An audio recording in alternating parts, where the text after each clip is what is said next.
Don't think it's your boy Ink. Welcome to another video. Welcome to another show. Guys are doing well because we're having a wonderful day. I think I've did this video before, but it doesn't matter. We have another wonderful nature corn, and it is the perfect moment to talk to you guys about my favorite artist. Released a album last week. I was 2 weeks ago. I have no clue. I've been losing the sense of time by not working. My apologies, Rockstar. My apologies, Rockstar. My apologies, Rockstar. Look at this little bird. What a cutie. You can see it? Not really, huh? So yes, we're doing two things. We're filming my favorite game. We're streaming my favorite game, which is the tower. And we're filming outside. But that's not what we came here for. Look at this. This is beautiful. We came here to talk about Nothing Nowhere. Nothing Nowhere was the most intricate part of me. Now, when you look at my hand, you see a rose tattoo. There's a reason for that rose tattoo. There's a reason for having this rose tattoo. There's a couple of reasons actually. One of them is because Nothing Nowhere had a rose. I was like, this guy is so cool. And then I got a skeleton. There's another reason for skeleton. This represents life. This represents death. This represents a raven wing and a dove wing, which is basically opposite. Opposite. There's a couple more opposite. There's a couple more, but most of them are a complete opposite. So with Nothing Nowhere, I got those two tattoos because of him. Now, why is Nothing Nowhere so important? Nothing Nowhere Joe. I think it's about timing, and the guy is super talented. The guy is he's like a nice guy. But it's about the timing. Joe came into my life where in my life there's 3 songs that made me cry. 3 songs. Eminem, When I'm Gone. When I was thinking about unaliving myself. There was Pittsburgh. It was talking about drowning and being in so much pain. And the physical video clip of the song, which is basically the guys are they're in a room, they're playing guitar, and the waves are coming up and coming up and coming up and coming up from an album called Let the Ocean Take Me. Imagine. So if you truly know a depression, if you truly witness pain, if you truly witness something that was about you wanting to unalive yourself, it's not a feeling of pain. It's a feeling of drowning. It's a feeling of being overwhelmed.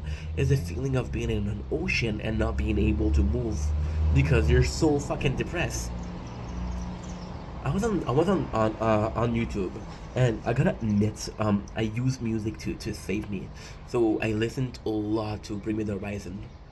Then Bring Me the Horizon, old stuff really helped me out when it came to depression. But the new stuff, which was the That's the Spirit album, didn't really help. Later on, I would have this. Oh my god, it's gonna be a long video. Sit down. That the Spirit later would come as a savior because Let the Spirit isn't an album about the music. It's a song about. It's an album about the lyrics in between. But Bring Me the Horizon felt mainstream. It felt big. The Amity Affliction was always about rage. It was always about pain. Don't Lean On, like song like Don't Lean On Me, Open Letter, Drag the Lake. Drag the Lake is actually my favorite song from Amity Affliction. So you can drag the lake, but you won't find me. You can find also I'm having a blank right now. Let me take a little second. Let the audition take me. Don't Lean On Me, Open Letter, Pittsburgh, the remake, the really good remake. Del Rey did the song After the Storm, My Funeral. Oh, FML, yeah. 'Cause I got to find my light again. My eyes are open, and then it's traveling. Will I find my way back home again? The roads I traveled on, it never seems to end. I ain't all shell. See, it's crazy because FML was. Oh my god, it's so sad. And it's so sad I'm talking about that. Fuck. Thank god it's a nice weather there. It's so sad. Holy shit, fuck my life. FML. They changed it for find my light. The only reason why this song is so important to me, I love Limited Affliction, don't get me wrong. The only reason this song came into my life was because I like the intro. The intro was a scream with a very hard solo. So I would go to work and I would have this as my ringtone. But then during the time that I had my ringtone, I fell into depression, and I felt bad. I felt bad enough to not answer people. I felt bad not answering people, but I didn't feel bad. I felt bad hanging up on people, but not bad enough to not talk to them. So I would let this song, I would let this, um, I would let FML be part of. Oh shit, nice. Okay. Uh, did I do the right thing? I still need to get it. Sorry, we're working on the tower. So yeah, and that's why. And then you had this one guy. You had this one guy called Nothing Nowhere, and I think the reason why I like Nothing Nowhere so much. Me and Nothing Nowhere, such a story, bro. Such a story. Ah, fuck. It's such a story. Makes me sad to think about it. I did a reaction. My first reaction was Scully from Nothing Nowhere. My first song reaction, and they completely blocked it. But on that video, I'm crying. So Nothing Nowhere, I discovered him thanks to YouTube recommendation, and it was Scully. I think it was Mr. Satchel, or YouTube recommendation, but I'm pretty sure it was Mr. Satchel. Amazing channel, by the way. And so I'm in, and I'm listening to Scully, and this song is making me cry. Not the song itself, the lyrics, the chorus. So, wait, it's Scully. Leave my body at the liquor store. I'ma die slow, I'm an asshole. It's too late for me, can you fucking see? I dug my own grave, let me fucking be. Take my body by the liquor store. I'ma die slow, I'm an asshole. It's too late for me, can you fucking see? I dug my own grave, let me fucking be. I'm an asshole, motherfucker. I needed you, you left me in the gutter. See, I listened to this song and I started crying. But it wasn't that song. It was that album. Song like Winning Home, which is so I take my body winning home to let my fair frame. I can still feel the prayer flowing through your brain. My fucked up brain and the pills that I've been taking just accentuate the pain. So I build my own wooden home to rest my fair frame. Wooden home was a coffin. There was also Debbie Valentine. You can see the void in my eyes. I know that you can see when I say that I'm fine. You shouldn't blink without me telling twice. Cause no one wants a deadbeat Valentine. Or even let down. Ta ta ta ta ta ta ta ta ta ta ta ta ta ta ta ta ta ta. Ta ta ta ta ta ta na na na na na ta ta ta ta ta ta ta ta ta ta ta. Da, da, da, da, da, da. From these three songs, going around song like Runer. I actually don't know Runer. It's been too long. Been too long. But that album made me cry. That album had me. Nothing Nowhere was going through what I was going. I felt like it was going through what I was going.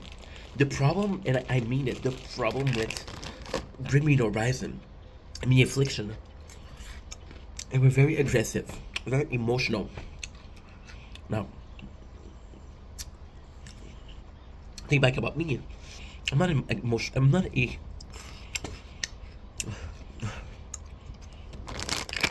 I'm an emotional kind of guy. About you. I am.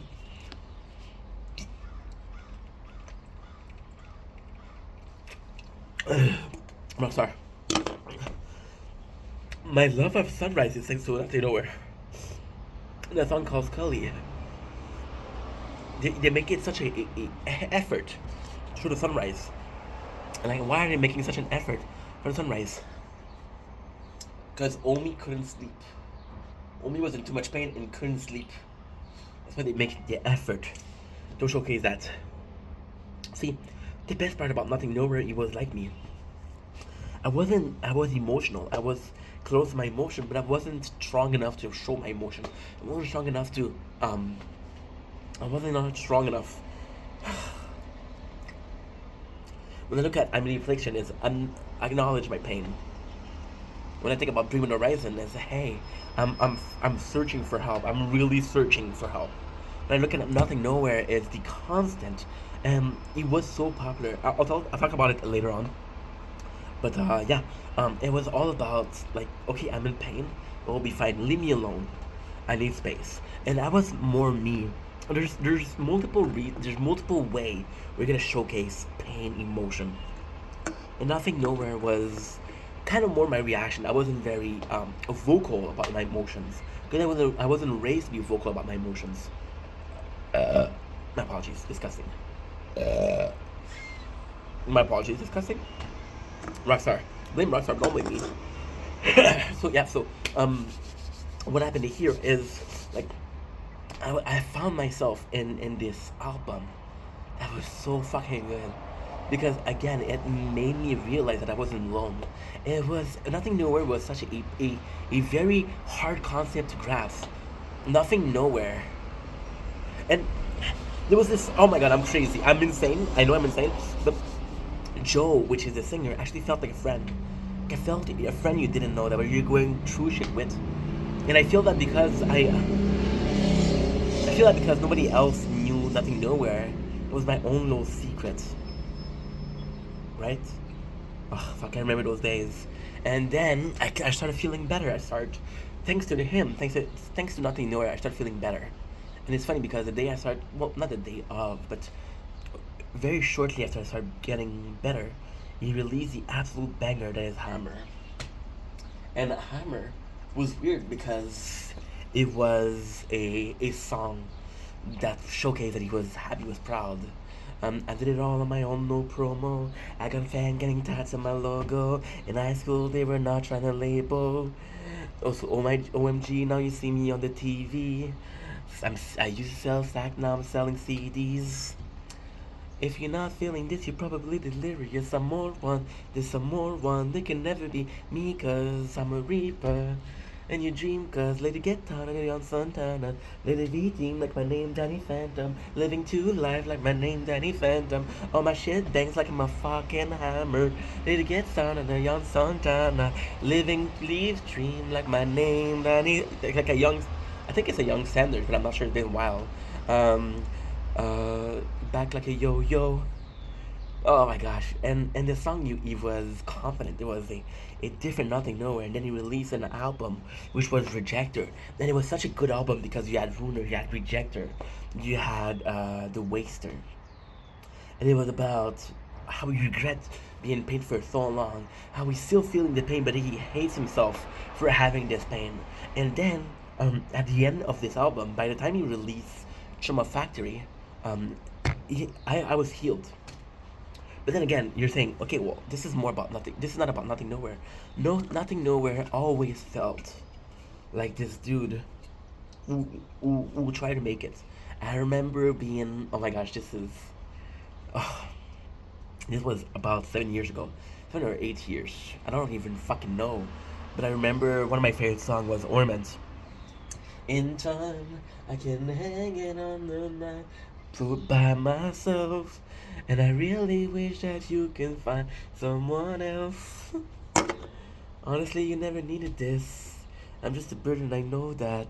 Or even call back,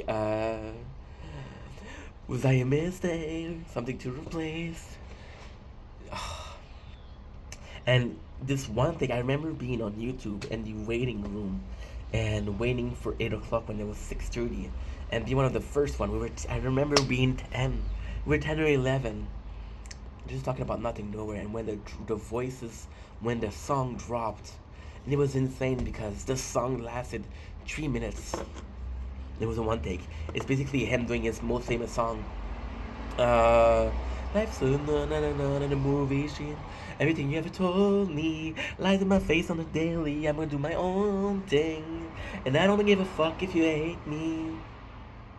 Ah, even the album that he did that with Travis Barker. My ear, Me thinking back about Nothing Nowhere is such good memories. It's such a bitter memories. It's so tough. It's so fucking tough.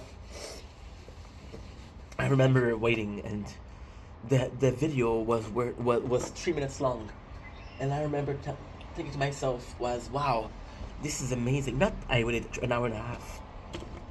Just amazing, and yeah, I remember like it was yesterday. Uh, See, Nothing Nowhere was a, again, I know I'm repeating myself, but it was really a case of this is my own thing. And then he got really popular.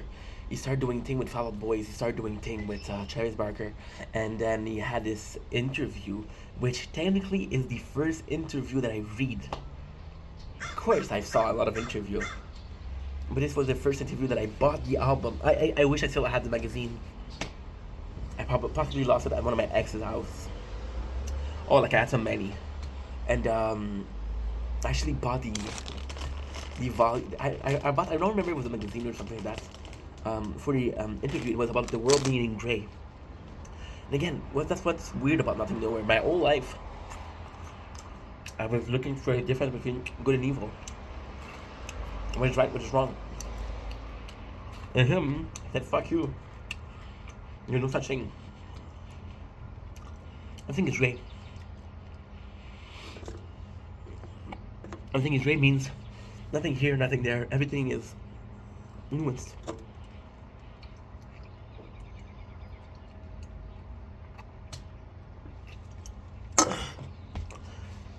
And actually, my perception of life. I remember going to work, listening to Pretend. Oh my god. Oh my god. Fuck, it's hard. It's a hard video to make.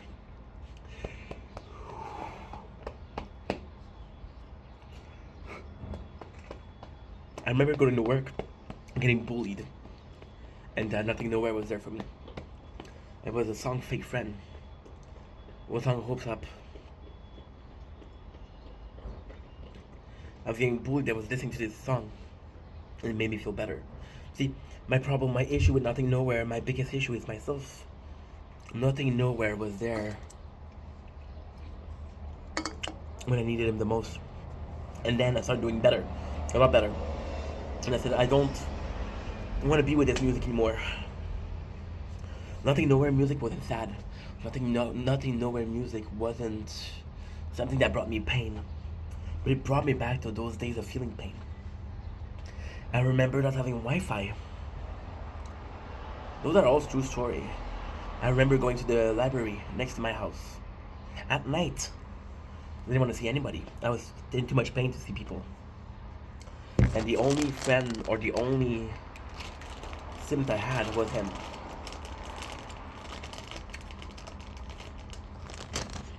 I remember my first dream. I didn't do Nothing Nowhere. See? I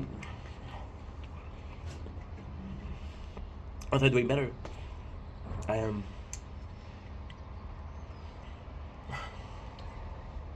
give up. I give up on Nothing Nowhere. See, it's a weird thing. It's a really weird thing. You know me. You know Ink Vendetta, right? Well, the thing that you don't know is it wasn't in my life, right? I had idols, of course. I had role models, of course. I had celebrities that I look up to. But never in my life had I had somebody was not give a shit about me.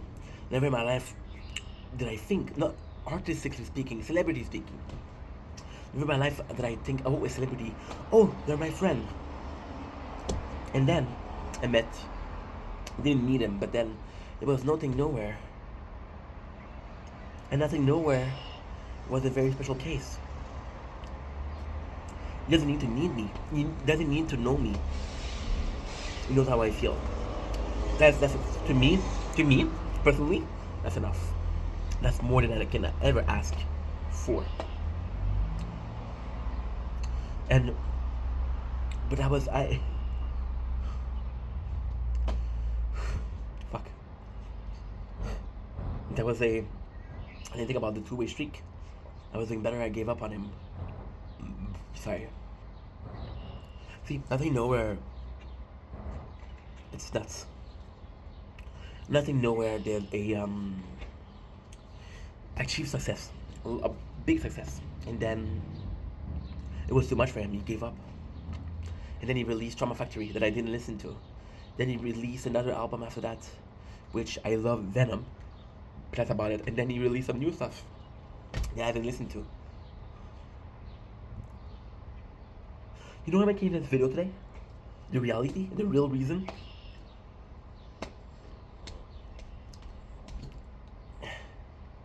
Life works in mysterious ways. Life is weird. For the past week, I haven't almost not been creating content. I've been sleeping a lot. I've been slacking off. And it's okay to slack off. It's okay. But I feel like I'm letting you guys down. I feel like I'm letting myself down. I did a video about it yesterday. I was supposed to stream the whole day. Guess what I did? Jack shit. See, I feel like I'm letting people down. I feel like I'm letting myself down. Right? And when I look about it, you know what's fucking insane? Look at life. You don't believe me that life is fucking predestined. I was watching some shorts, YouTube shorts, and I fell upon a short from OTK. A group of streamer that I know members of, but I never watched a stream. Like, I know Misfit. I think Miskit, I like Miskit. He seems like a good guy. Am I gonna watch Miskit? No. Am I gonna watch fucking Estefan? No. Am I gonna watch Nimpo? I'm gonna watch Nimpo, but I'm not gonna watch the stream. I'm gonna watch the VOD. I'm gonna listen to the VODs because they're 4 hours each. Yeah. And then they were interviewing this chick, Nikki. Never heard of the girl in my life. Never heard of her. But when you look at the camera, right? You had her knee like that, and on her knees. You had a Nothing Nowhere emblem or icon. Now, why does this fucking matter? Why is it important? Because I realized that I forgot most of the song. You don't understand, guys. You don't understand. For 2 years, all I listened to was Nothing Nowhere. I was 22, 23. Yeah. And then I'm realizing that I forgot all those songs. Realize how much I gave up on that guy when he was there for me. Realize how much I gave up on you guys when you were there for me. And I know it doesn't feel like I gave up on you guys, but a lot of things that I'm posting, a lot of videos I'm posting are videos that I filmed previously. You know how many videos I filmed yesterday? 6. Still great. That's 20 minutes. Okay. Yeah. So, I saw the girl tattoo, and I saw another video. So in the video, right? In the video, and I feel so selfish. I feel so disgusting this morning. Oh shit. Well, guys, give me a sec. It was still filming. Holy shit. Okay, fuck. So we took this because it was full. I'm gonna have to film from here then. So yeah, so long story short, very short, because I need to film this nature recording because it's beautiful this morning. Not a video, and it was an old video, but a first appearance. And on her knee, I had Nothing Nowhere tattoo. And they did another stream. And when they filmed from a different angle, I thought she didn't have it. So yeah, so I was like, she erased the tattoo. And yeah. Anywho, I'm speaking nonsense. Love you guys. Peace.